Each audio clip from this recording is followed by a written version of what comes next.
We have had closed captions for 30, 40 years, something like that.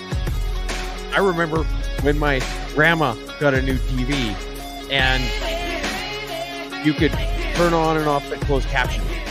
This stuff has been around forever, because if it was a big deal for me as a kid in small town Saskatchewan when I was a little kid, then I promise you it had been around in the big cities like Saskatoon and Yorkton for years before that.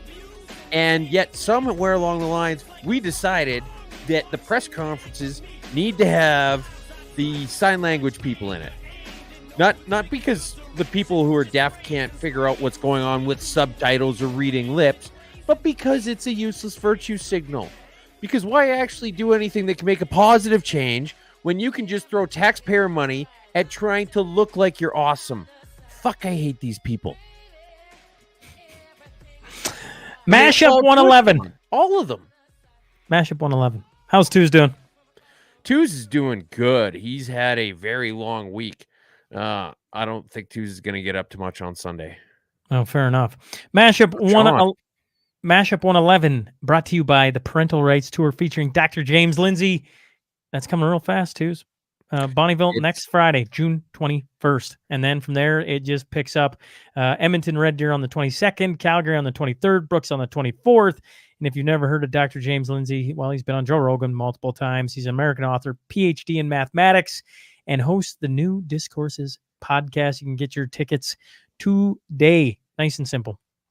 Written several award-winning papers, including one about unwanted sexual advances by dogs at dog parks. And how it's basically rape in dog parks in Portland. The guy basically was trolling. He was trolling the far left woke idiots before we even knew they existed. Correct. And I'm just going to toss it in the comments here where you can get tickets. Paste that up. There you go. If anyone's interested, brushfire.com/ANV is where they're at. There you go. Matt DeJong, Oilers defense in the final looking like Sean's defense at noon hour. Ooch. A little bit of inside knowledge there on that. I feel like this is going to be an interesting mashup. No worries, folks. I came ready. Happy. What are you ready for? What are you expecting? A Calgary Flames fan happy the Oilers are down 3-0. I mean, let's not beat around the bush here, Twos. Happy Airborne Friday, Jamie Sinclair and the group, and the Coots too. 852 days behind bars. Christopher Carbert, Anthony Olenek, and I pulled up. Man, where did it go? Jason Levine. There we are. If you're wanting to get a good feel, I talk Mocha Bazurgan a lot. Jason Levine's had some interesting, he's been covering it as well, and some interesting tweets kind of outlining some of the things as the trial is progressing. And he had here, I'll just pull it up. Oh, man. Background. No, that's not what I want. Come on, Sean. Come on. Where did you go? Here, the first undercover officer did admit that she is a professional actor that has skills to lie and use emotions, including crying on demand. After the entire time there, the UCO's role is to lie and fake a backstory and support. During the cross-examines of both defenses, this witness had difficulty with details, contradictions with notes, and several inconsistencies, spending most of her time in the kitchen. The witness didn't see any offenses, past, present, or future. The reason I bring up the tweet is if you're wanting to find out more, Jason Levine MP on Twitter, that's his handle, Mocha Bazurgan. It's 852 days now and growing. And I think we should all be paying attention here in Alberta and across Canada to what's going on there, too. That's genuinely interesting. I had heard about her crying on the stand, but I hadn't heard the fact that she was a failed actress. Become a failed actress and get people into jail. Yeah. Yeah. Right. I mean, it comes across as a little bit suspicious and suspect and just sus in general that you would have a trained thespian as the undercover officer who, while on the stand, says that she spent most of her time in the kitchen. Sexist jokes aside, It almost wrote itself too. yeah, and then she's being caught basically just getting all her facts wrong. Maybe we should start trying to hire competent people. Although I could see how you're like, okay, well, you know what? We've got this presumably beautiful woman because, failed actress. She's probably easy to look at. Let's put her undercover. Yes. Yeah. All right. Headlines, twos. Shall we begin? Well, I don't know where we should start with this, Sean. Let's go with Old Faithful. The NDP are not a serious party. There you go. This is Mark Holland. Had to show my support while in Edmonton. Let's bring the sorry. I cup thought back. we were tying that one into Mark Holland is liberal, by the way. I know he is. I'm reading your headline and I'm pulling up what I got. Okay. All right. Okay. Well, yeah. So let's start with the Oilers stuff. Yeah. Perfect. Okay. So it's not Mark the Oilers Holland, stuff. We're talking about the guy who says don't take any road trips, and because you're gonna burn down the planet, right? And 2 weeks later, he shows up in Edmonton for a photo op. Correct. Don't take your family on a road trip this summer. But here's me in Edmonton holding a cup, which is something that's not going to be said very much in the near future, I don't think. Not if they keep playing the way they've been. What you got next, dudes? Okay, now let's go to NDP. NDP are not a serious party. An NDP MP, you know what's funny? Before we started this, the amount of texts I got that said Twos is going to be insufferable today. I'm like, yes, folks, he is. And that's okay. We can do this. Because last week I was like, if somebody was saying that I got a bunch of texts and messages and stuff saying that if the Oilers win, I'm probably going to have to quit watching the Mashup. Well, I'm glad people are tuning in. The NDP MP who frequently joins parliamentary proceedings remotely from her riding billed the House of Commons for a trip she took to reportedly meet with stakeholders over the Christmas holidays in Quebec. Travel that included bringing her husband and kids along, of course, at taxpayers' expense. Parliamentary travel records indicate Nikki Ashton was only in Ottawa on one occasion for 4 days during the fall sitting in 2022. But on December 21st of that year, she flew from Thompson, Manitoba to Ottawa for 5 days after the House of Commons, just past 5 days for the House of Commons had already risen for the Christmas break. The trip cost taxpayers $17,000, including $13,000 for airfare and other transportation, $2,500, accommodations of $1,500 for meals, other incidentals, according to Commons records. First off, I think it gets laid out pretty clearly here. She can't even be bothered to show up in Ottawa for her actual fucking job, but she decides to make a trip on December 21st, which actually has her starting off in Ottawa and ending up in Quebec fucking City with her whole family. $13,000 worth of transport and accommodations. Like, I couldn't even imagine.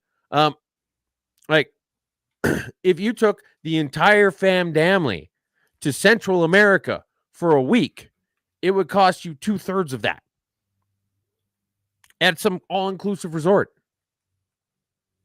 And she's just, oh, yeah, no, it's totally fine. And then really dodges around the details on it. The other one I wanted to talk about was Jagmeet Singh. He says an NDP government will ban corporate grocery chains from throwing away or destroying unsold food. Instead, we'll force them to donate it to food banks. Do you know why food gets thrown away in grocery stores? Past its expiry date? Yeah, or it goes bad. Well, like, imagine you're going through the produce section and there's some rotten ass potatoes, with all the spuds coming up and everything like that. And you'd be like, why the hell are you guys? No one's going to buy this. They're like, yeah, but it's illegal for us to get rid of it. We're required by law to keep it on the shelf because we didn't manage to get it to the food bank in time, and we're not allowed to throw it away, and we can't destroy it. So we're now required by law to keep those potatoes on the shelf for the rest of time. Nikki Ashton, going back to her, she says we must decolonize the healthcare system. And another one, NDP immigration critic Jimmy Kwan is putting forward a motion for unanimous consent. Bill C-71 will give a quoted second-generation Canadians born abroad. It does say abroad. Yep. Citizenship to Canada. Is that a race thing? Abroad? No, you're probably right. Just probably meant to say abroad. Probably meant to say abroad. So, Canadians born abroad, citizenship to Canada. Spelling Damn it! Who here? Who put the question mark on the teleprompter? I'm Ron Burgundy. I'm not a serious party. This is how about we just kind of just chill the fuck out with all of this. Let's make everybody a citizen thing, or let's just actually do what they want to say and just say passports don't matter. There's no such thing as citizenship or non-citizenship. We want 7.5 billion people to vote in the next election.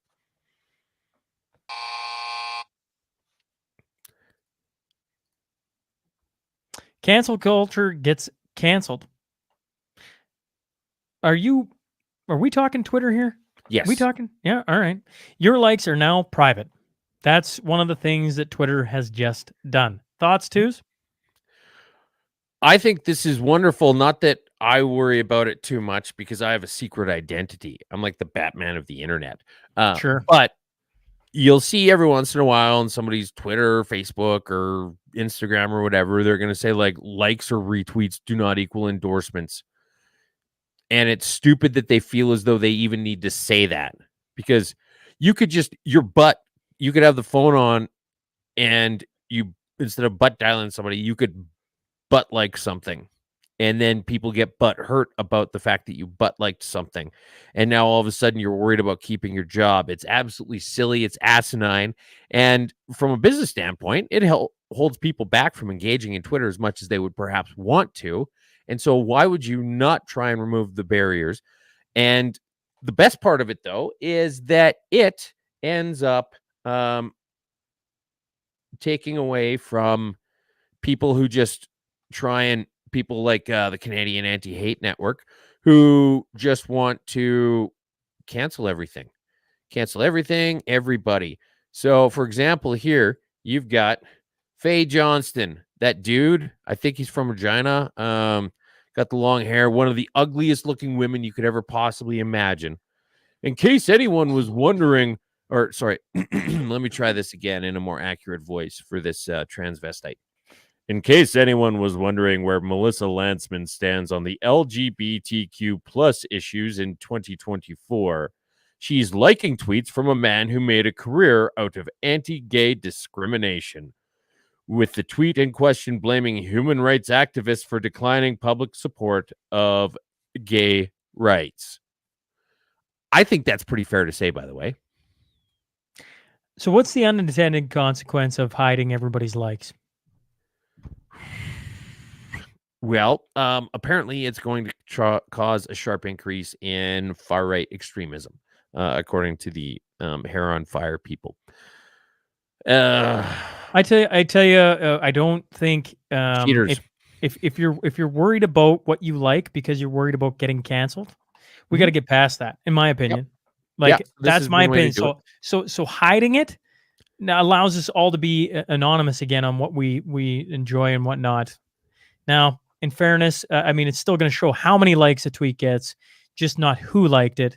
And maybe that's a good thing. I don't know. To me, I think it's a good thing. I imagine you're going to see a lot more people creeping on attractive women's posts now, because you'll be like, "Oh, that's a great picture. I really appreciate that." Yeah. But I don't want to like it because I think that's probably going to be the unintended consequence. Layoffs? Not layoff. Layoffs, not laying off. I don't know. I'm chuckling at the next thing. Chorus Tuesday, we're trading at 28 cents, a drop of 95% in the last 5 years. Need I say any more? Need I say Legacy any more? media is dying. So this whole thing has been a war of attrition. Basically, this is like World War One, where there's just sort of this weird stalemate, and the first people to run out of bullets and sandwiches first loses. Right. And if you've lost 95% of your market cap, you're In 5 losing. years. 5 years. We say Yeah. that it, like when we say legacy media or corporate media or mainstream media, however you want to call it, is dying. Like that chart Mhm. right there, I don't even know. What do you I mean, it's just whew, it's just Yeah. one example of more like of a larger, not even problem, because it isn't a problem in my mind. It's showing you No. exactly where it is and why they keep asking for government bailouts and help.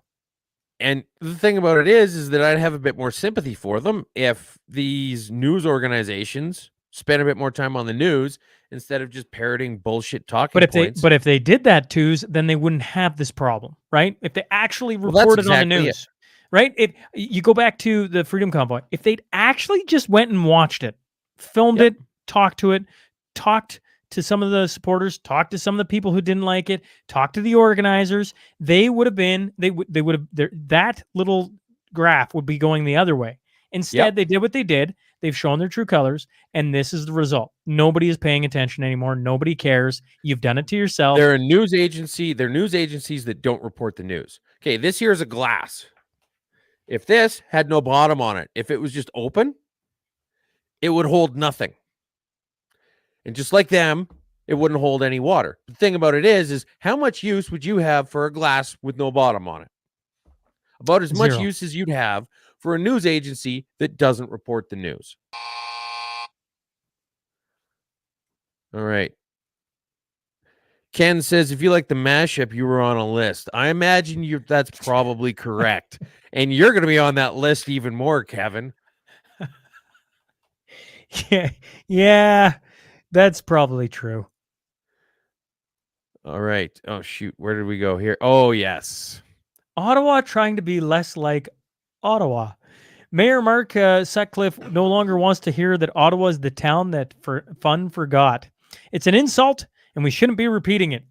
This after an extensive recruitment process, the city of Ottawa named Matthew Grondin as the city's first ever nightlife commissioner. We reported on this a little while ago. Yeah, in And April of, well, go through. Go through it, and I'll. no, that's pretty much what I got. I didn't even pull up any of the. I should pull up some of the articles so I can show people the guy, and give me a sec. But they hired it. No, I got him. He's right here. There he is. Look at that Basically, mustache. he looks like a fat Zorro. He's just like if Zorro had a fork instead of a sword, this is what he would look like. Sure. All right. Okay. Now, we did report on this in April of last year. Ottawa decided that they were going to move forward with getting a nightmare to try and reinvigorate the nightlife. And Ottawa, because they wanted to figure out Ottawa being the most Ottawa place that could ever be Ottawa, spent 15 months deciding who they would hire to move forward with this government mandated project to make people have more fun. Correct. So, yeah. Don't you think? I was reading in one of the articles. I should put it in here. One of the things they were like his resume of who he is. Mhm. It said he hosted a couple events and 600 people showed up. I'm like, so you've done that. I know. I'm just like, okay. And he's from Montreal. And listen, maybe Montreal and Ottawa love each other, maybe. But it'd be like hiring a nighttime commissioner, in my mind, for Calgary from Edmonton, or vice versa. I'm like, that doesn't even make any sense. Why do I want somebody from the other city coming into my city to run our nightlife? They know. Like, why wouldn't they go within Ottawa? I mean, if he's from Montreal, maybe they'll bring in a whole bunch of awesome strippers or something like that. Right? I mean, that's basically what Montreal is known for. So, what did you do as your just rude what did you do in and your peelers. first month of nighttime commissioner? I brought in the how you say closing removals. And then Exotic people started dancers? showing up. Uh, Instead of a fiscal deficit in Ottawa, we had a clothing deficit. And believe it or not, it was a hit. All right, Calgary water fiasco is sunk. I mean, you're the guy living closer to this. I'm really curious to get somebody a little closer to the situation. But here's a couple things. Mayor Jody Gondak says she doesn't know what caused the giant water main break, but then suggests she does. She blames the province and Ottawa for lack of funding. Not in this situation, she says, but the pipes are very old because of those other guys. And then quoted, I have to say that without a stronger partnership from the provincial and federal governments, the city takes on the full cost of maintenance work, she told Global News. That's literally their job. Premier Daniel Smith responded quickly and calmly in the circumstances. Quoted, Mayor Jody Gondak has never asked us for funding to repair their water supply infrastructure, Smith said in a statement. This year, we're funding $223.8 million to the city of Calgary for local government fiscal framework funding with no strings attached. I do have this picture as well. So there was a patch on it that let go. Yeah. Now, I'm not a huge expert on water movement, but I feel like if this had been an oil pipeline, you probably would have done something a little bit more thorough than what looks like bubblegum and baling wire. Right? Yeah. Tooz. I looked at this for a long time. I'm like, who in their right mind would have thought this was a good idea? Just cut the section out, put a new section in, seal the edges, and be done with it. But this has been going on for a couple weeks now, and you've got it's supposed to be going on for another week because they were having trouble finding the replacement. The big thing I've found is that they keep saying they're running out of water. Okay, so from what I understand, about a quarter of the city's water comes through that pipe, assuming that it's not leaking, from Bears Paw, which is northwest Calgary. A quarter of the city's water comes in through that pipe. So it's not like they're running out of water. It's that their ability to get the water to the houses and businesses and whatever else has been throttled back. So it's not like the water isn't there. It's just that they're it's like having a highway go down to one lane basically right now. But they keep saying they're running out of water and they're running out of water, and the messaging has been atrocious. Like, report your neighbors if you see them using water any way that's bad. This is basically like that old episode of Family Guy with Adam West where he's like, somebody's been stealing my water. And it's funny because that was the mayor too, right? And so, like, the communications have been utter garbage with this. You've got a city that's far more concerned with having rainbow asphalt above the water lines than what's actually going on in and around them. And then when something does go wrong, rather than her saying, well, yeah, sometimes things break, but we're going to get it fixed right away, she says it's Danielle Smith's fault. Another thing that you'd put in there was it said the decision to ban all hot works in Calgary has left at least 800 roofers without work during a prime construction period. We urge the CFD to reconsider and implement a balanced safety first solution that doesn't halt the construction industry.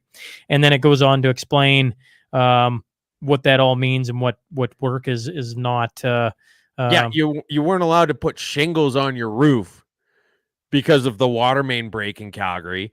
And then eventually this got resolved. But for a while, people were like, are you fucking kidding me?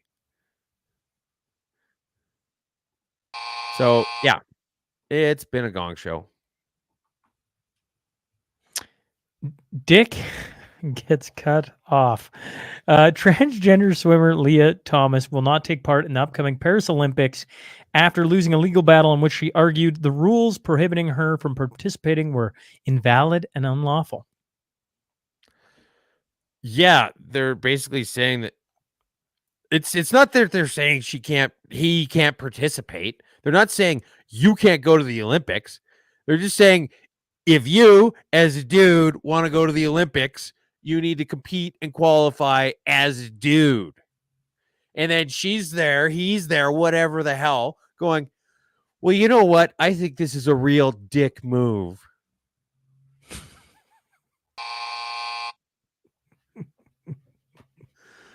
But it's good that there's finally some common sense poking its head up. Taking care of Bissonnette. Liberal MPs so this is an update, by the way. Yes. Liberals are rejecting opposition efforts to call for Employment Minister Randy Bissonnette's business associates to testify before the Parliamentary Ethics Committee, saying Conservative members are abusing committee powers. Well, they unanimously passed a motion to have Cabinet Minister Randy Bissonnette business associates testify in an extended meeting on Tuesday. The motion calls for Stefan Anderson, who co-owns a global health imports with Bissonnette, and Kirsten Poon, a lobbyist with ties to the minister, to appear before the committee for an hour. They haven't set a date yet, but they are going to have to testify. So this Who is Randy? This is the other Randy that we were talking about before. Who is this other Randy? Why? Where? What role does he have? So the opposition was saying, okay, well, give us some proof that there's another guy named Randy at this company. And they're like, oh, this is a huge overreach. This is ridiculous. Why can't you just take our word for it? We weren't lying about SNC Lavalin. And so anyway, after all this pushback, they said, screw it. You guys are going to have to testify. And the NDP, for some stupid reason, are on board with that too, which is awesome, I guess. Maybe they didn't read it correctly. But now the two head honchos at his company, which it seems as though, I mean, this is just from what I've been able to piece together. It seems as though he just plays a middleman for third world manufacturing facilities to the government. I think is how this company works, which is exactly the kind of just side business you'd expect to have some greasy fucking liberal who ends up being a cabinet minister. That's exactly what you would expect to happen. So anyways, hopefully it all comes out. You also had Andrew Scheer tucked in there. The Conservative motion passes. All files on Trudeau's $1 billion green slush fund will have to be sent to the RCMP. Over $120 million in taxpayer money abused. Over 180 conflict of interest at the fund. This is 9 years of Trudeau.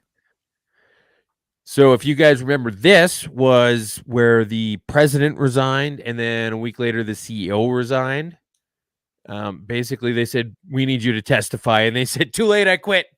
And you're like, well, that's not suspicious. I like the first comment. The cops aren't going to do anything. I had the same thought when I read it. Maybe we'll be, maybe we'll be surprised and something will happen that, Glenn Giebert says another episode of Find Randy. Yeah.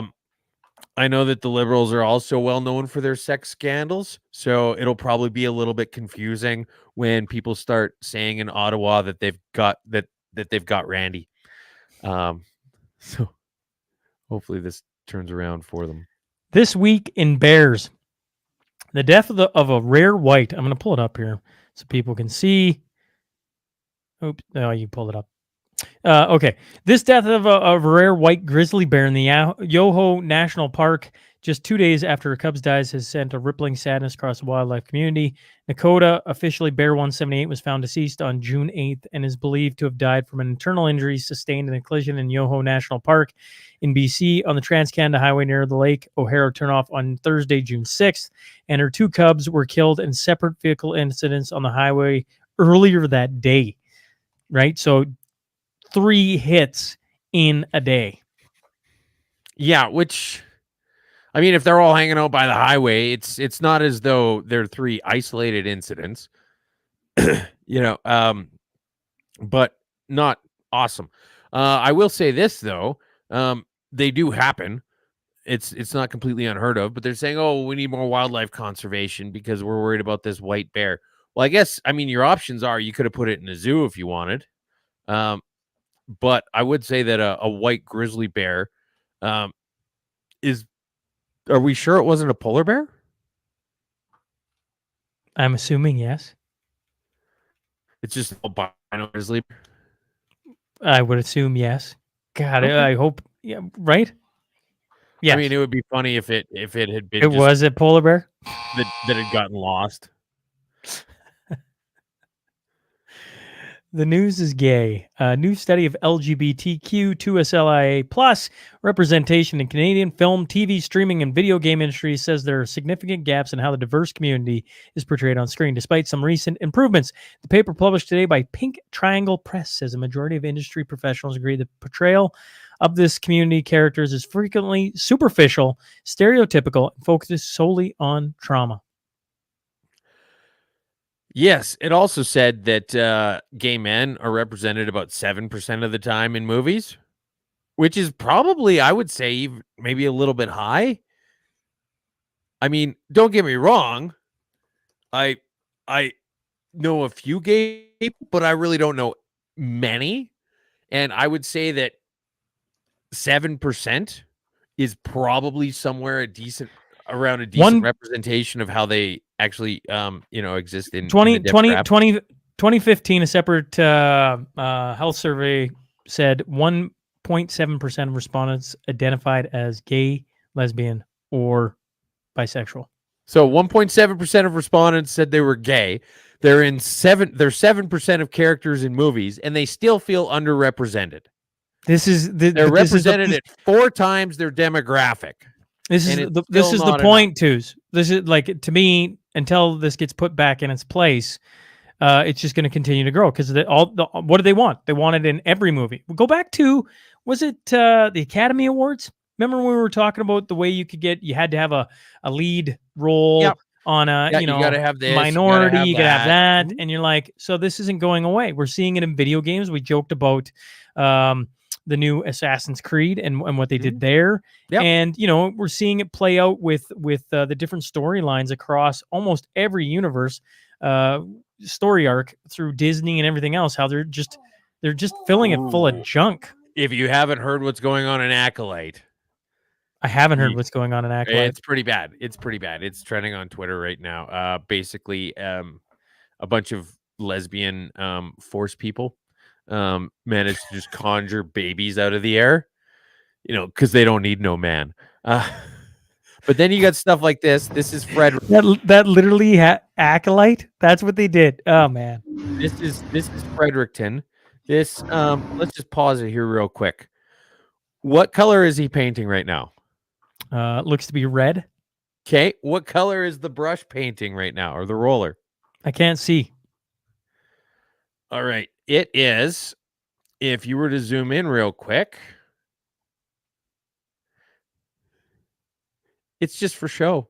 There's no paint on it. There's no paint on it. And if he was painting it, why would he be standing in the stuff he just painted? Very good points. So, yeah, it's all performative bullshit that nobody really wants to get behind. They're just not willing to say that they think it's performative bullshit. And then here's another one. Yeah, just look at some of those pictures. The skid marks. Oh, the skid marks. It looks like people have actually skid marks and people threw paint on it. Because they're saying, well, we can add whatever the fuck we want to this flag anytime we want, but not you guys. Well, Lime, a popular electric scooter and bike rental service, has announced it will be implementing a no-go zone around crosswalks painted with the large pride flag mural in Spokane, Washington. The crosswalk has become the center of much discussion after the arrest of multiple teens for making skid marks on the painted pavement. So now they're not going to allow their scooters to work. Imagine being so stupid that you paint a gay pride crosswalk and then be surprised when a bunch of scooters show up. They're talking. A group of 5 or 6 started doing donuts. I'm like, what? I'm like, at any point do you see a kid here do a donut? No. You see one pop a wheelie and that's it. But hey, why let facts get in the way of some real good news, right? Chorus Entertainment.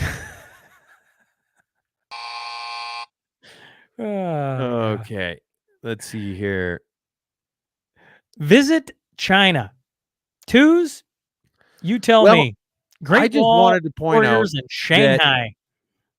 You've got the Terracotta Army. You've got the Forbidden Palace, the Great Wall of China. There's so many beautiful things to see in China. And now you can be reasonably certain that you'll be able to leave on your flight home.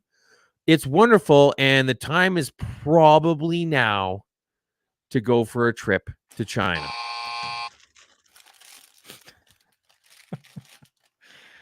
Oh, how the mediocre have fallen. Yeah. Okay. Well, I tell you what, we're down 3-0.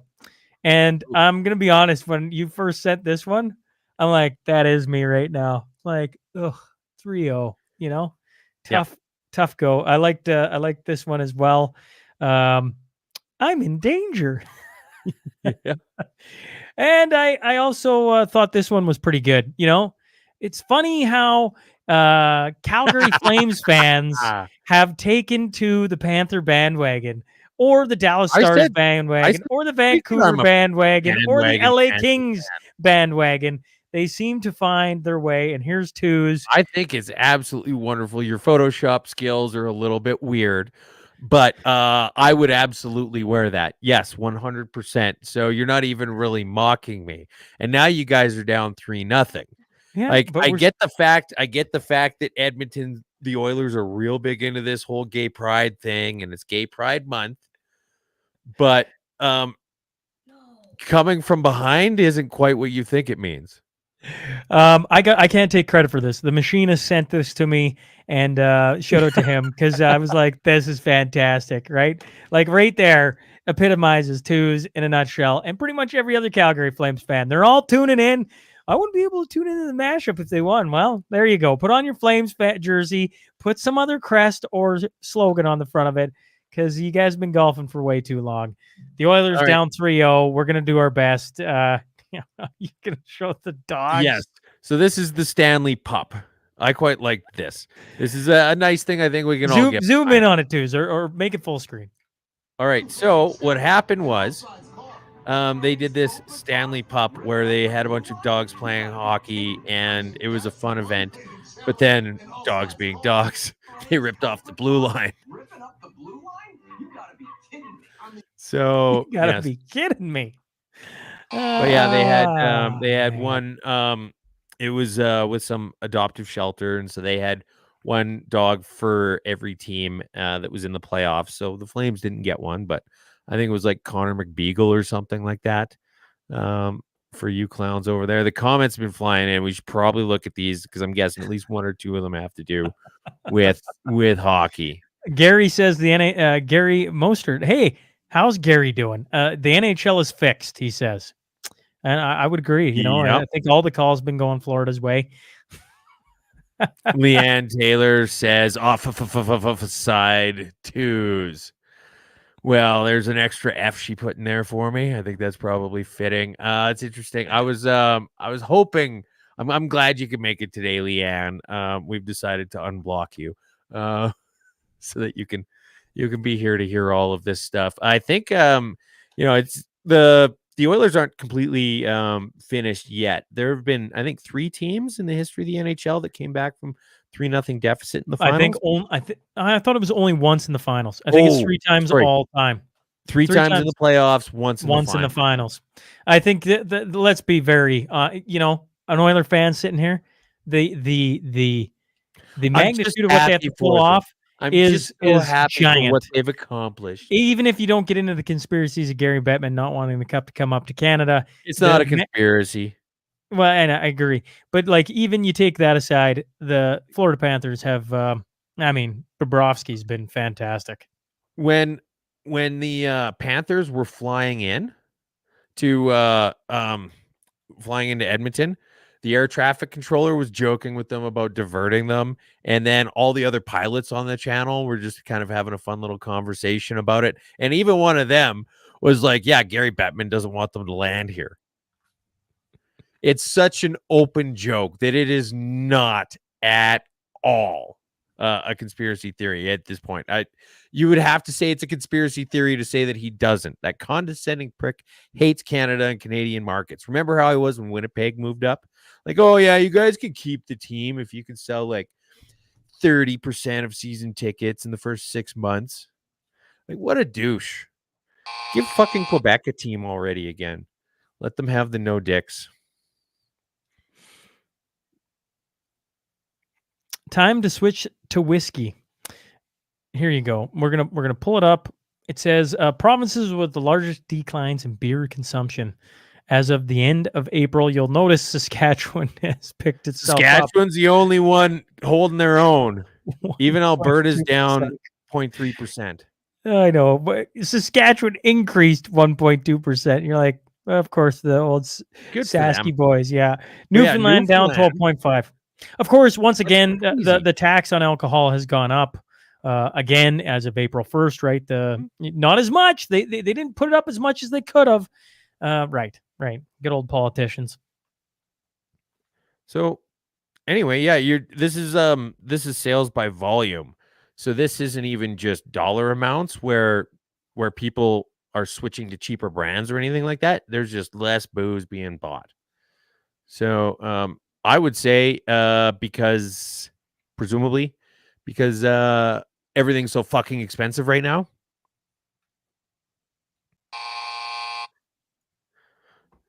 No one can afford the taxes on alcoholics. Well, I mean, yeah, maybe we should tax the alcoholics more. Red Ink Redford. Former Premier Alison Redford was named to the board of directors of the Invest Alberta Corporation, a provincial crown corporation that promotes the province as an investment destination. Wonder how I get that job. I just feel like, I have maybe thoughts. Hang on a minute. I'll get to them. Redford's term in the role is set to expire January 30th, 2027. It comes with a $10,000 annual retainer and $300 compensation for each meeting attended, as well as provisions for travel and meal expenses. If you're wondering who Redford is, she resigned as premier in March of 2014 following scandals involving the improper use of government aircraft, travel, and staff expenses, and plans to construct the so-called Sky Palace atop the structure now named the QE2 building. Yes. Before we get into this too much, Zane Southgate. Sask beer sales only went up recent on account a certain military man's retirement. That's fucking beauty right there. You're not wrong. You're not wrong there. Yes. Okay. So Alison Redford was premier a decade ago, and she had a very short-lived tenure as premier because as soon as she got in, she's like, well, I'm in charge now, so I'm going to buy whatever the fuck I want with your people's money. And what are you going to do? Elect a bunch of socialists? And we elected a bunch of socialists. That's basically what happened. It was the epitome of the fuck you. We've been in charge for 40 years. We're going to do whatever the fuck we want. And yeah, I get the fact that our name's conservative, but the only thing we're conserving is our own pocketbooks, and all you guys can just suck it. That was basically the messaging that came out from her when she was premier. It was an absolute disaster, and she got ousted fairly quickly. And I would say is reviled to this day in Alberta by everybody because she was the epitome of the cronyism and the lack of accountability that was representative of the Conservative Party. And so now, in an effort to dispel these lingering feelings of cronyism, Danielle Smith has given her a cushy appointment. There is literally nobody in the province that would have been a worse choice as for the looks of this than Alison Redford. She would have been better off, not a word of a lie, she would have been better off giving this job to Rachel Notley. Her giving this job to Rachel Notley would cost her fewer votes than her giving it to Alison Redford. Wouldn't that have been something?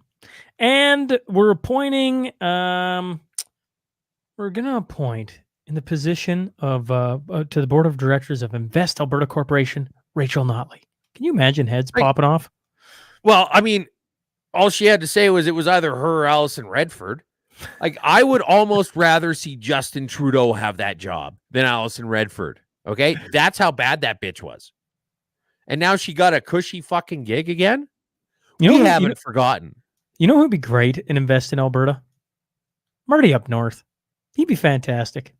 There's 4.5 million people that would be better at it. You could get fair point. You could get some illiterate trucker or some illiterate welder or some illiterate yoga instructor or some illiterate teacher or anybody.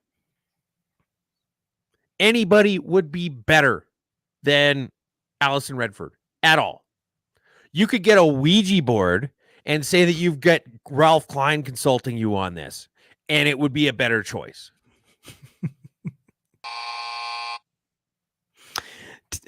Tax Freedom Day. If Canadians paid all their taxes up front, they would work the first 164 days of this year before bringing any money home for themselves and their family. Look at this.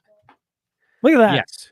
So I, all the days up until yesterday were you paying for Justin Trudeau's stupid bullshit and Allison Redford's new fucking appointment and Jody Gondek's doing everything but fix that fucking pipe.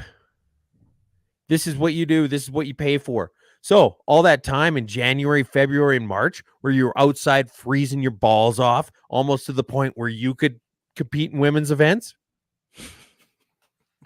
that wasn't for you. That wasn't for your family. That was for that idiot bitch in Thompson, Manitoba, so she could fly to fucking Quebec for a family vacation over Christmas. All of that stuff, all your sweat, your hard work, every time you cut your knuckles open, turn in a wrench, every time that you burn yourself with welding spots, every time that you get knocked off of a horse, every time that you end up with a bunch of transmission fluid all over you because you're trying to fix your tractor, you name it, it's all just going to them. And now the rest of the year you're working for yourself. And just think how far along we are in the year. That's an insane stat. It's an insane stat. Drew McKay, even twos would be better than Redford, for fuck's sakes. That's the nicest thing you've ever said to me, Drew. Twos in that role would be fun. That on behalf of the illiterate truckers, I accept your endorsement. The focal point was that it was a half dozen different jobs where everybody was illiterate and they were all better than Redford. But yes, as somebody who also I think I have a class 1, but I can't read, so I'm not sure. I think we just got to get some grant writer on somebody on the list that's watching this is a grant writer. Just start writing grants, applications, and like positions for the Tuesday mashup or for the mashup now, and just see what we can get. Just see if we can get $1 million. Even heck, maybe we get 10 million twos. You never know. What if we just blew it all on something really stupid, pointing out how silly it was, yes, and then just went back to square one? Yes, we could do that. I mean, I would like if we didn't do maybe all that, but it would show the ineptitude of the government, and chances are they would give us more money. That's probably what would happen. Well, what if we just got a grant and then be like, oh, yeah, we got a $186,000 grant. So tune in for the $185,500 giveaway. We probably have. And then be like, okay, we need another record. We'd probably break some records that day. The mashup effect. Sales of adult monthly transit passes for OC Transpo, that's Ottawa, will remain well below pre-pandemic levels, but transit staff are hoping government workers heading back to the office more often will help. A staff report on Thursday's Transit Commission meeting showed sales of adult passes so far in 2024 are at just 32% of where they were at this time in 2019. All the other passes types combined are at 99% of pre-pandemic sales levels, and they include discounted passes such as youth, senior, community access, and Equi Pass. So everything but the adult pass is back to pre-pandemic levels. So we talked 2 weeks ago, I would say, about how the Ottawa Transport is losing shit tons of money and the government wants all their employees to start coming back into work. And we had said, well, if they were smart about it, one problem would solve the other problem. Oh, yeah, we did say that. And then 2 weeks later, CTV says, hey, you know what? Maybe we could write an article about that. I was, for the listener, I was going, Twos, why the heck are we talking about this? I don't, what did we do? Why? Normally it's so blatantly obvious. I forgot we were talking about that. I actually forgot about it. Literally the exact thing we were talking about with the sometimes I literally, when I hear Ottawa and government, I just kind of black out, you know? It's just like, I guess can't take it anymore. Yeah, just like Trudeau's face. Correct. Yeah. Ramen against the machine. 3 fiery flavors. That's a great headline. That could be a shirt. The 3 fiery flavors, and we could have the rooster on it, right? Like with blowing Yeah. smoke out of its mouth. That'd be great.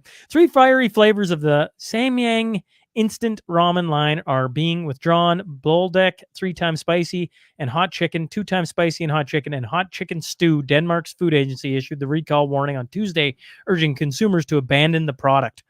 But the maker, Samyang, says there's no problem with the quality of food. Quoted, "We understand that the Danish Food Authority recalled the products not because of a problem in their food quality, but because they were too spicy." I want to try some of that now.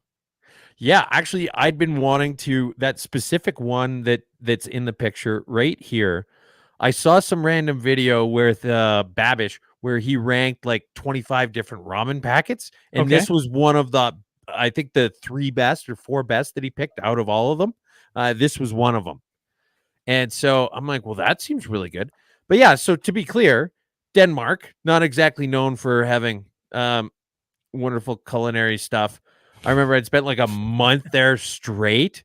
And by the time I got done, I just want some Wonder Bread and cheddar because there's a different weird cheese and a different weird bread every day, but just lots of bland stuff like that. And then them to ban this, to be clear, it's because the spice content was too high. It wasn't for any safety concerns. There was no salmonella risk or, Ebola or monkeypox or coronavirus or whatever else. I They bet you. just I said bet you. I it's bet you too this. spicy. We I bet you can't let this. people eat it. This is probably another fix for the COVID pandemic. Was the 3 times spicy? You get some of that in your system. It's It just basically beats it down. ivermectin on steroids. That's right. Yeah. What are you taking? Ivermectin? You taking that horse paste? No, I'm taking the 3 times ramen. spicy ramen, man. It's fantastic. Yeah, just cleared me my right up. My shelves are stocked. I got a sore butthole, but I am healthy as a horse. Right? But yeah, I don't know. I got to try and find this stuff now. I want to maybe have some for lunch or something. That I've definitely got to try it now, right? It's too spicy for Denmark. The sales of this stuff are going to go through the roof, man. You can't buy marketing like this. Update: carbon tax. Data from the Environment and Climate Change Canada, the Trudeau government kept secrets for years, details the hit to the Canadian economy. The data was only released Thursday after its existence was revealed by Parliamentary Budget Officer Yves Giroux. Giroux went on to say the Trudeau government had put a gag order on him, told him he couldn't share the information publicly. The data released Thursday morning says that the carbon tax emissions would be 11% higher by 2030. It also showed that the carbon tax will be responsible for a multi-billion-dollar hit to the Canadian economy. Well, first off, they literally campaigned on this. They said that it's going to cost you money to pollute. Was their basically their tag on this was that making carbon dioxide is going to cost you money. And then, well, how much? Well, it's going to cost $25 billion in reduced economic growth, plus what it's going to cost for all of it, which absolutely makes sense for anybody who understands deadweight losses and artificially increasing or decreasing the price of products. I've talked about this a bunch. This literally is what you would expect in an economic model. And they said it was going to happen, but now they're backtracking because it's actually hitting people's wallets now. I mean, it sounds nice when it's some flowery thing that, oh yeah, we're going to make people pay for polluting. Like, okay, but now we're fucking broke. Oh yeah, it's not that we're gonna make them pay that much. It's just, it's fine. It's fine. Like, no. You said it was gonna cost people more money. We've actually got the math on how much it's gonna cost, and now you're gonna say that it just magically doesn't cost anybody anything. That's our government. That is our government in a nutshell. Yes. All right. Yes. This hot chicken one is moderate. I would rank near Tabasco versus habanero, and then Carolina Reaper. Okay. I'm trying to picture that in my head. I mean, I get where they all are, but yeah. Show idea, Hot Wing Wednesday. Should we just do an episode where we're eating like the hottest things? I'm trying to read headlines. little Ah. point two. One of the little point twos a couple weeks ago was like, "Here, do you want this cracker? I did this cracker with some salsa on it, but I don't want it anymore." And she'd poured an absolutely ungodly amount of. I've got this bottle of hot sauce that's lasted me 6 months because I love spicy food, but this stuff's an absolute bastard. And she just poured this cracker, and I wasn't looking too close, popped it in. I'm like, she's like, hi, I pulled a prank on you, and meanwhile I'm freaking dying. She I'm just thought it was dying. gonna be a little bit spicy. She didn't realize that she'd I'm gone. I'm drowning over here, and you're describing the water.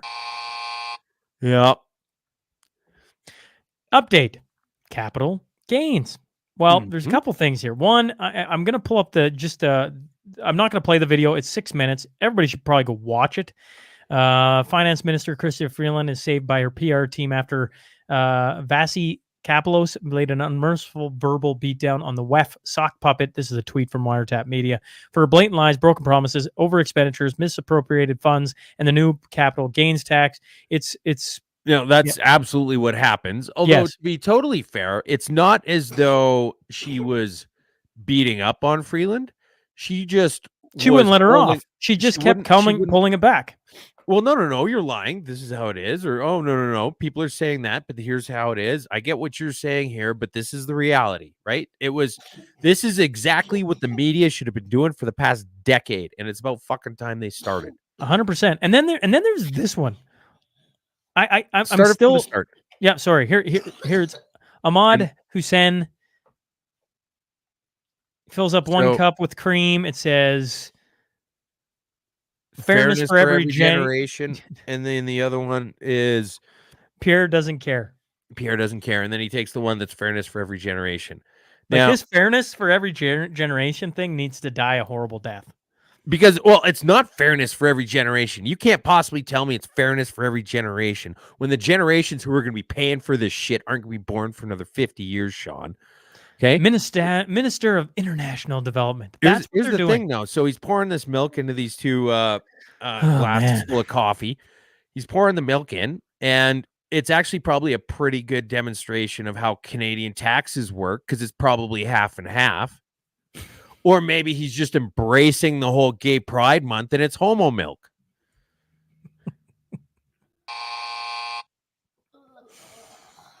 Oh man. Okay. When Blacklocks loses, we all lose. This is very true. I'm just going to pull up here. Bingo. Here's Holly Doan. Password sharing will be law in Canada September 1. What does the Eternals? Well, basically, essentially, what this talks about here. I'll just pull up. Canada's research chair called the ruling a huge win for people who don't want to pay for content in the internet. There are enormous implications for libraries. He wrote, the University of Toronto Library serves 97,000 people. Students under the new rule, password sharing mushrooms from 9 to 900 to 97,000 without payment or permission. What this is about, I believe, too, correct me if I'm wrong, is you buy a membership to Blacklocks, for Blacklocks, and then I can take my user credentials, my username, and my password and share it to the world, and there's no recourse on me. Yeah. So you could, in theory, according to this new law that gets passed, which got put in because Blacklocks was fighting this, because there would be one person in an entire government agency who would buy a subscription to their news service, and then basically use that to figure out what the hell was going on in Ottawa. And then they would share it, or when something that department did got talked about in Blacklocks, they would say, okay, well, here, just log in and here's all the information. Here's how to log in so that you can look at this too. And so they got caught doing this multiple times. And despite the fact that it's completely against the terms of service for Blacklocks. And so the government basically just legalized it. They said, we don't really care what your terms of service are. We're just going to make it legal for us and whoever else to do this.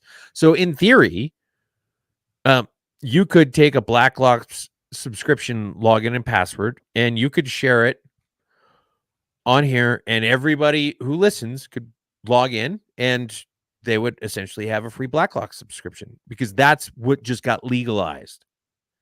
They talk about how media is dying and media needs support, and media, no, they're not. It's not it's not that they care about the media, it's that they care about it being their media and not the, I would say, best people in Ottawa as far as news people. Are they the best? I think they're the best. Am I missing somebody? No, they're the best. We talk about this lots, how a married couple is doing the work of all of media combined. Two people. Two people, people. and they're phenomenal. I mean, And there's the more government just people. legalized ripping them off. Yes, there's more people than Holly Doan and Tom Korski at Blacklocks, and then of course there's other news agencies out there that are wonderful too. But me and But you they're the talk about best. Blacklocks all the time because of what they do and what they break, and how they do it. They just follow the money over and over and over and over again. It's very Isn't it wonderful. weird how that seems to work out? Yes, it does. If you can't follow the science, just follow the money. If you can't follow this, just follow the money. And the money never lies. Unlike Weather and Environment and Climate Change Canada. The weather is going to be super scary. I mean, what do you Okay, what do you want me to put here? For anybody listening along at home, there's a map of Canada, and I would say 3/4 of it is red. It says 1 of 2 for summer 2024. We expect above average temperatures throughout most of the country. These conditions are likely to result in other severe weather events. This is Environment Canada. Okay, there it is. Yeah, so you've got probability below normal, and there's just a tiny little bit on the West Coast, and then I think there's it's hard to tell exactly with the gradation. It looks like there's a tiny section that's probability of being near normal. Yeah, And probability. What does that even mean? And then the whole rest. Probability percentage above normal. So if it is going to be, I want you to think about this for a second, folks. If it's going to be 0.1 of a degree, not 1 degree, 0.1 of a degree. Well, there's above, no methodology in it. So then it goes dark red. 100%. Correct. It's going to be above normal. And you're like, I don't know. Well, I don't know what Tuesday's weather has been like, but I tell you what, it's been rainy. I'm wearing shorts today. I think this is the second time I've worn shorts so far this summer, and we're almost into July. Correct. Okay, so basically it's the top half of Saskatchewan and the whole rest of the country going east is all just red, scary red. Scary red. The problem these people haven't really figured out yet is that I get the fact that scary red is the scariest color, but it's kind of getting overused, and you can't really switch it up at this point. Like you could say it, you could make Ottawa and fucking Quebec brown, but that's just more of a stylistic choice. Where do you go from scary red in all of these weather reports? How do you improve on it? I think they're going to go neon. Crimson. I think they're going to go neon. They're going to change because they can't fix this color template, and they can't go with like pastels because they're too muted. I think the next thing you're going to see is that there's going to be a bunch of neon colors for the next series of these, because how else can you explain an atmospheric river? May has her lazy eye on foreign interference. Quoted, having read the full unredacted National Security and Intelligence Committee of Parliament report for myself, I can say I have no worries about anyone in the House of Commons. There is no list of MPs who have shown disloyalty to Canada, says Green leader Elizabeth May. I feel so much better that she came out and said it. I'm so excited. The woman who openly admitted to lying to us about renewable energy for a decade when Planet of the Humans came out. She is now to be trusted completely on all of this stuff. And then Jagmeet Singh read the same report and came up with the exact opposite conclusion. And so you're like, okay, two of the stupidest people in Parliament came to absolutely opposite conclusions. I just want to show. Speaking of Jagmeet, I just want to show the end of the question. Where here, I'll bring it up and we'll play it here quick because I just want to have to rewind it unless that's where you're planning on starting it from. No, that's where I'm going to start from. Okay. Wow, screw it. I'll show here. I'll show a bit more. Okay. So why are you continuing to prop up the government who you say isn't taking democracy seriously? Why do you continue to prop them up? So the question is, what are we going to do about it? No, the question to me, why do you continue to prop up the government when you say our democracy is at stake and this government is not taking our democracy seriously? Why continue to back them up? We're not at all doing that. What we're saying is we're going to demand answers. We're going to continue to push for solutions. Because we're in Parliament right now, I was able to read these documents. Because we're in Parliament now, we've been able to push for a letter to have the public inquiry also include the Conservative leadership race in a part of the public inquiry's work. We want to use the tools as parliamentarians, as a parliamentarian myself, to use the tools that we have, that I have, to advance democracy. I want to use the tools that I have to get to the bottom of this. The suggestion that an election is a solution to election interference is, I think, a fallacy. What we need to do is use the tools we have to get to the bottom of this. I want to continue to push for more solutions. I want to push for more transparency. I want to push to learn more so we can have better solutions. There you go. That's literally voted down multiple instances of attempts to investigate this. Yes. He has literally been the deciding vote in whether this stuff gets brought into the daylight or not. And I don't know who that reporter was. Quite fiery, but it was great. It was fantastic. Beautiful. It was fantastic. That's exactly what they should have been facing for the last 9 years. All of them. 100%. So anyway, yeah, this report is apparently pretty damning. And it also damns senators. I'm going to go out on a limb and say Yuan Paul Wu is a Chinese spy. I think that that's probably a pretty safe bet at this point. Packing heat. Men who are satisfied with their penises are more likely to own guns. The new study is being described as the first to formally test whether size matters in gun ownership. Based on a national sample of American men, the researchers observed that men who are less dissatisfied with the size of their penises were more likely to personally own guns across outcomes, including any gun ownership, military-style rifle ownership, and total number of guns owned. Yeah, so you're pretty happy with what you're packing, and I wonder if it's proportional. Like the more guns you own, the more happy you are with it. Possible. You'd just be like, "Oh yes, I'm the happiest man alive when it comes to my wiener." It's interesting that they didn't ask any of the wives or anything like that. How satisfied are you with your? How satisfied are you with your husband's following items? A, penis. B, gun collection. Up in smoke.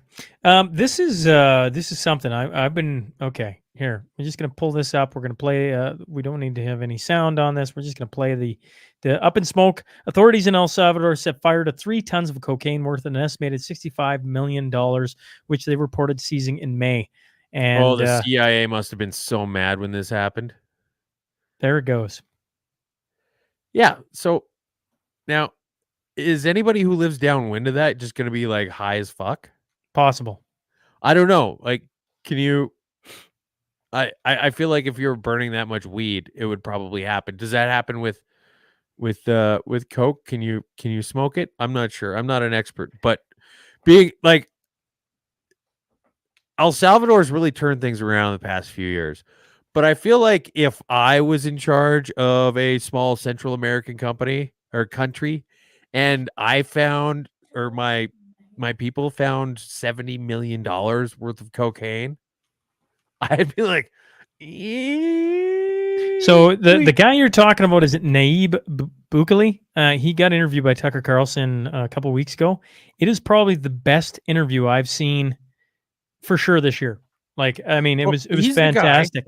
And he took El Salvador from the world's highest murder per capita rate to underneath, lower than Canada. And they arrested 70,000 gang members. He's the guy that has the video where he brings all of his cabinet in. And says, we talked about that 1 week where he brought them all in and he said, "You're all getting investigated, and if any of you are greasy, there's going to be problems." We talk about Malay an awful lot, but this guy to me just keeps coming back up on different world leaders that are doing things a lot different than what we're doing. And I sit there and I admire it because I'm like, this is something. Like, imagine if Randy Bissonnette tried to do the same shit with his other Randy shtick in El Salvador. he would have been thrown on that fucking cocaine fire. Yes. Maybe we should send him over there. They could deal with him. Oh yeah, tell Hey, him it's like a Your diplomatic mission or punishment, something. your punishment is we're sending you we to El think you're Salvador. doing a great job, Randy. We want you to go talk to El Salvador about this. You get off thinking like, hey guys, how's it going? They'd be like, right this way, senor. Well, before we hop into community news, I know we don't have a headline got- for the last. Happy news. Well, before we get to happy news, I don't even know what the happy news is this week. I want to talk about Russia with ships in Cuba. Well, U.S. Navy tracks Russia warships 25 miles off the South Florida coast en route to Cuba, and Kremlin claims that the move is giving the U.S. a taste of its own medicine. So there you go. There's some things going on there too that like isn't exactly being talked about a whole lot. I feel like this might be a missile crisis all over again. Yeah, well, here's what the BBC reported. U.S. officials have played down Wednesday's arrival of 4 Russian naval vessels in Cuba for military drills. Like, plays it down. Like, it's not that big of a deal. They're literally anchored at Havana Bay, some 90 miles from the U.S. state of Florida. Well, I mean, how close is the Aleutian Islands to Russia?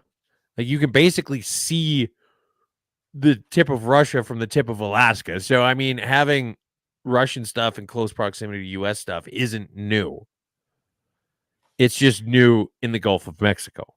I'm just saying the significance, in history of what went on with the Cuban Missile Crisis, and they're back, right? They're sitting there for the world to see, and I think we should take note of that. Like, I think it's very noteworthy of like, well, that can't be good. That isn't good. And especially with, I don't know, old senile guy Biden there and Justin Trudeau on this side. Like, I mean, the West is in just tough sorts, beyond tough sorts with the leadership we got to deal with it. Okay. Joe Biden is going to have nothing to do with any sort of a response to this. Even if he said, we need to nuke these guys, and he pulls out his nuclear football, he's going to pull the string on it, and then the arrow's going to spin around, and it's going to land on the cow that goes moo. Okay? He's been completely taken out of the game at this point. You cannot possibly tell me that he's got the launch codes. I hope. Happy news. What do you got for me? Happy news this week. All right. Twin elephants Ooh. in Thailand, known for more than just Bangkok. So 36-year-old Asian elephant named Chamchuri gave birth to twins. One of them was a lot smaller than the other one. You can kind of see from the picture. This one actually probably lays it out a bit better. The bigger one's a boy. The smaller one's a girl. And apparently this never happens. They weren't even expecting it at all. Elephants are so fat that you can't tell when they're having twins, or that the second baby hasn't even come out yet. Man, those things that's super cute. Yeah, the baby little elephants. girl, the little girl needs a stool to nurse until she gets bigger. And there they are. It was a big kind of a pandemonium with apparently they're not even used to having twins pop out. So the handlers were trying to make sure that neither of the kids got stepped on. One of them got hurt a little bit in the process. But was so excited about the twins that they said they didn't even notice. So there's your That's happy pretty news. cool. Twin Happy news. elephants. Community events. We got a bunch going on. An Injection of Truth Town Hall, June 17th. That's Monday coming up in Calgary. Tuesday's going to be there. I'm going to be there. You got a whole list of doctors who are going to be there: Shoemaker, Bridal, Macus, Payne. Who am I missing? Speaker. The list goes on. And the tickets are sold out, but you can still buy live streaming options at injectionoftruth.ca. You have Aaron Goodwin and Garrett Gregory in Marwayne, June 22nd.